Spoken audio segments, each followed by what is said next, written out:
Hey folks, HTCG here, and in today's video we have a very happy looking Joseph McGee with another top here. So you got 9th place in the, who was the organizer? No Heroes. In the No Heroes regional as well, not a treasure cup, in a regional playing Moria. Now this is a different list because we're in EB01 now, finally, in the UK. So yeah, when you talk about how you're feeling. 9th place is great.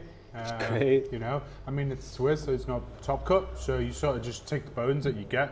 That's the way the ball bounces, as my mate Blackbeard says.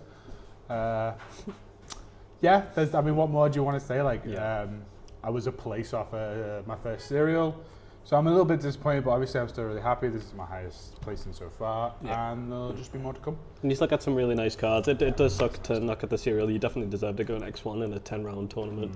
But let's get into the list anyway. Yeah. I mean, last time we spoke, the list is pretty similar to how we looked at it when OP06 first came out.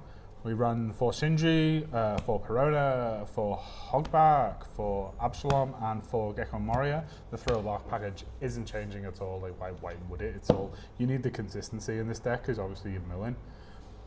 I've gone down to 3 brand new for the Navy package because I've seen a lot of people are either running 4 brand new and 3 Suru. But I was like, well, the brand new will make sense in a minute when we get into it, but the Suru is still just a 2K, and I won a lot of games because I had an extra 2K. Yeah. How do you feel about the 3 brand new? I didn't mind it. I didn't mind it at all. I went second a lot this weekend because I played Saturday and Sunday. So you got a top 64 in the Sunday, I came Saturday as well? 55th on Saturday, yeah. So I went second a lot because obviously I played a lot of Moria mirrors. But I saw the brand new when I needed it, and when I didn't need it, it wasn't the end of the world. Sometimes I actually don't know how important it is. I think if you have like Peronas and Sindris, that's still more important to start. Yeah. So like what I just said there about the 4 Suru, having that extra 2K is really important because I played the 5th Tashigi. The 5th Tashigi. The 5th. I played Tashigi because it's essentially a 5th 2K off of a brand new. When you bring a brand new up off Moria defensively, having a whole extra 2K, I just felt helped me out. Yeah, I don't usually like this card, but having played you a lot, it definitely comes up quite a bit. Yeah, I mean, I never fucking play it. You know, excuse but the language. Extra 2K. It is literally just having 5 copies of a 2K that you can grab off the brand new defensively. No, that makes sense. Carrying on with the Navy package, we have 2 Borsalino on the Sunday, so on the tournament where I came 9th. This card didn't do anything. Yeah. However, I still think it's important for mirror matches. Yeah. You slap it down, because on the Saturday I lost to a Moria mirror because he saw this. Yeah. So it's essentially like, I just think you need it. You can't get rid of it. And also it's a searchable blocker, right? Because it's Navy with brand new. Exactly. And at the end of the day, it's a 1K. Yeah. 2 Helmeppo. I'd never go lower. I'd maybe even go to 3. I think you were on 3, were you? Or? I was at 2 at Wolverhampton, and I said I would go to 4 when G gets banned. Yeah. If I ever build Moria again, which I might do. It's really good on the turn 3 play, going first. Of course, yeah. 5 Don, so Helmeppo into Leader Swing Absalom. It's just clears anything.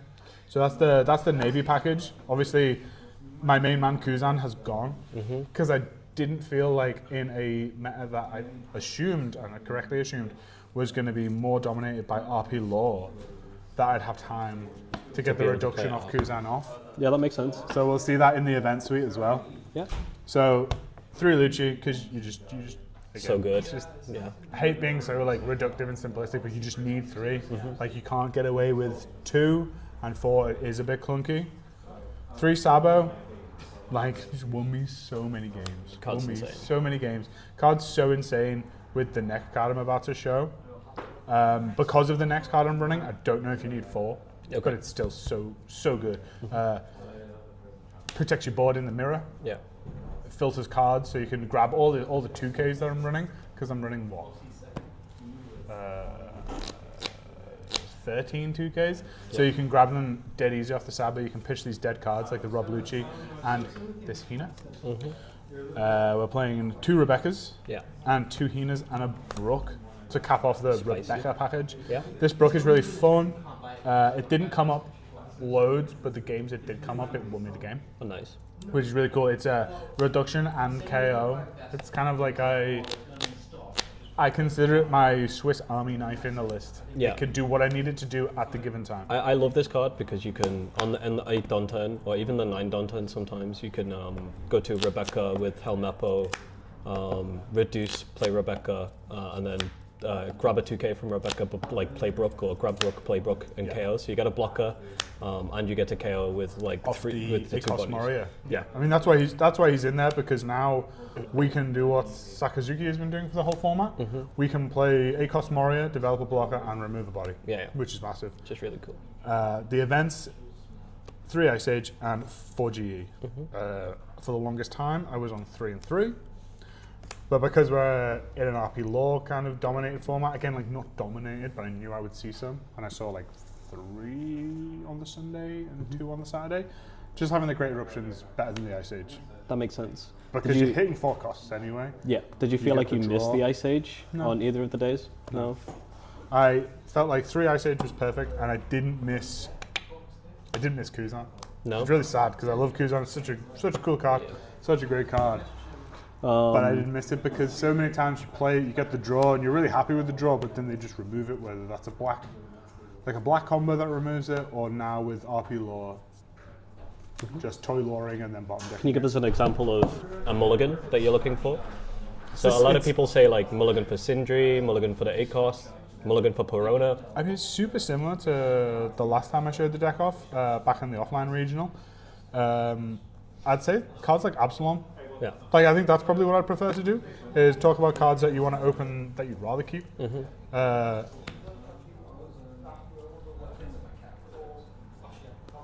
You open a hand like this. Let's give it a 2k. You open a hand like this, and I say there's an argument for keeping it. If you're going second, especially, you have your turn 2 play here, Great Eruption, and then leader ability Absalom. The leader ability might fix your trash. I'd say if you have, cards like Brand New or Sindri, obviously they're going to be really important because they can fill your trash. But don't get in, if you're going to play Moria, in the next coming weeks, and if you kind of want to play in for OP07, which I think is really cool, you can still do it. Obviously Lucci kind of comes out and takes a lot of the shine away from Moria. But Moria is still probably arguably more consistent because of his leader ability. Yeah. You said this hand, and would you keep this hand first or second as well, either? Probably not first, but if I was going second, I'd really consider throwing a hand like this away. Okay. Because there are hands that can get a lot worse. Okay. And say you are first and this is your starting hand, would you ditch this on turn 2 when you're swinging and then play this? Or keep it knowing that you have reduction to KO something? I'd probably keep it. Okay. And just set Lucci up in the bin. And hope you get one from the mill? Hope that I gamble and hit like a Perona or a Hogback. Makes sense. Or even just a second Absalom.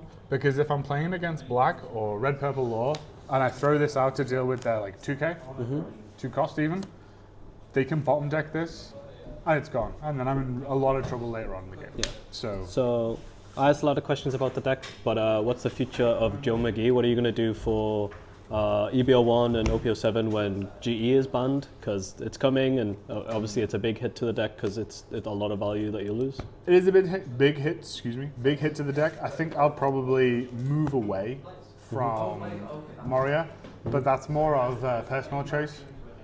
In the sense of, I've played Moria, as people who follow the channel will know, for like, 3 months, 4 months now.